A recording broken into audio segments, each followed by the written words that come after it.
Come all you good workers, good news to you I'll tell. And greetings to all of my brothers and sisters, Local 10, Local 34, Local 91, ILWU, Local 75, and any other local, Local 6, any local that I left out. I want to send a shout out to you. Now I'm going to be brief because I wasn't really prepared to speak today.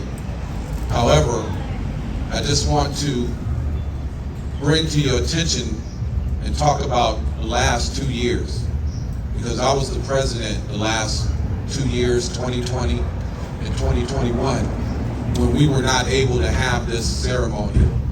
We weren't able to gather out here like we are today. And I just wanted to say how grateful I am to be able to address you today and to be able to speak at this podium and celebrate this day with my brothers and sisters. Last year, 2021, the Bloody Thursday celebration comprised of Trent Willis. I was the only one out here. I came out here and I laid the wreath by myself because of city ordinances and restrictions. But we still laid that wreath. We still honored these brothers that valiantly gave their lives in the support of working people, not only here in the Bay Area, but working people all around the world. The ILWU and the ILWU Local 10 in particular is a beacon of light for workers all around the world. You are known all around the world, and that is for a reason. The main reason is because the world knows that we stand in vanguard with the rest of the labor movement. We fight for workers' rights. A lot of the rights that workers have today is because of the ILWU. We need to remember that. As we stand here today, or sit here, both stand and sit, we have to remember what it took to gain what we have today. Unfortunately, brothers and sisters, all of the news about how we are unified today is not correct. We are not fully unified today. I'm going to say it again. We are not fully unified today. We have a lot of work to do in regards to teaching this young generation that's coming in now how to use their labor to get what the working people here need. I'm going to say that again. We need to use our labor to get what we need. Billionaires and big corporations are making a run on public resources and making a run on your resources, your jobs, the jobs that you fought for all of these years. The employers, I like to say, they don't understand English. They understand power. I'm going to say that again. The employers don't understand English. They understand power. Now, my sister Hamlin, came up here earlier and talked about how we're sitting across from the employers right now in negotiations, and we're speaking English to them. Okay, these two brothers that died for us to have the right to be here, they had a negotiating committee too that was sitting across the table and speaking English to the employers. Okay, but the employers didn't understand that we wanted a union hall. They didn't understand that we wanted an end to the shape-up. They didn't understand that we wanted an end to discrimination until we used our power. That equation has not changed. If we, as members of the ILWU, and I'm talking about not just Local 10, but locals, all 29 locals all up and down this coast, if we don't use our power in the way we're supposed to use our power to make these employers, first off, respect your representatives and to respect your demands. We don't use our labor to do that, brothers and sisters, we're not going to get anywhere with these employers. The employers are not your friends.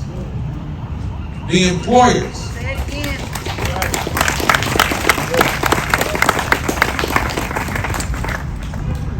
In order to get what we need, and in order to honor these brothers that died for this local, we have to unite together. Now, in closing, I just want to say how proud I am to be a member and to be a person that's in this unique situation. That's in this situation of being in the ILWU, a union that fought for equality all the way back since the 1930s. It wasn't very popular for a labor union to stand up for black people in the 1930s. I'm going to say that again. It wasn't popular at all to stand up for black workers in the 1930s, but the ILWU did it.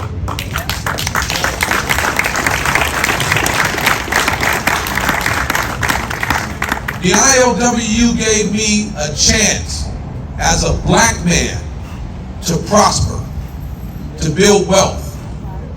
The ILWU gave my daddy a chance to prosper and to take care of me and to send me and to educate me and to clothe me and to put a roof over my head. Bless his soul. Trent Willis Jr., 6345. Paved the way. My uncle A.C. Young came to the waterfront in 1944 and was able to make a living as a black man and take care of his family. I'm a third generation longshoreman, proud third generation longshoreman. I look forward to my family creating memories and having more generations here on the waterfront. But in order to do that, in order for generations to survive here on the waterfront, we all have to fight together. That fist with the hook is a symbol of unity. It's a symbol of power. It's a symbol that tells the employers that we are not afraid to put it down. Red, yellow, black, white, or brown. And when you come at one of us, you come at us all. So, in closing, brothers and sisters, we'll be sitting across the table from the employers for I don't know how long in the near future. A lot of our members have questions about, are we going to get a raise? Are we going to get these working conditions? Are we going to get more of a yearly retirement benefit? Are we going to keep our medical insurance? Well, that's up in the air, unfortunately. That's a question that can't be answered. But I'll tell you what the employers have behind them is they have corporate money behind them. The past 2 years, this pandemic, these corporations have made, astronomical profits. The shipping industry alone has tripled, quadrupled their profits. And right now, they're sitting across the table from us. They're sitting across the table from us, not respecting whose backs they made that profit off of.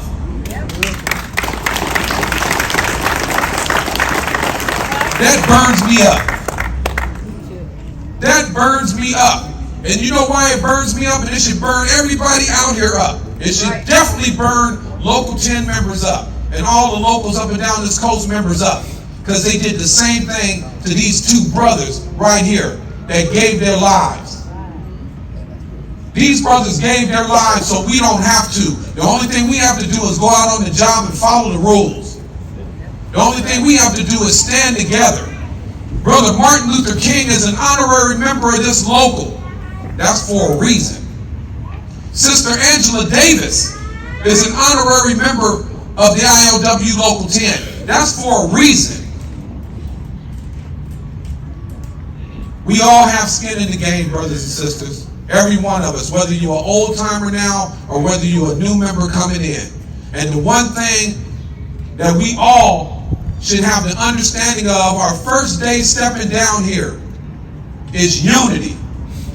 And without it, we are not the ILWU. We just a bunch of guys working on the docks. You understand what I'm saying? So let this be an opportunity to rejoin the union and to recommit yourself to that oath you took.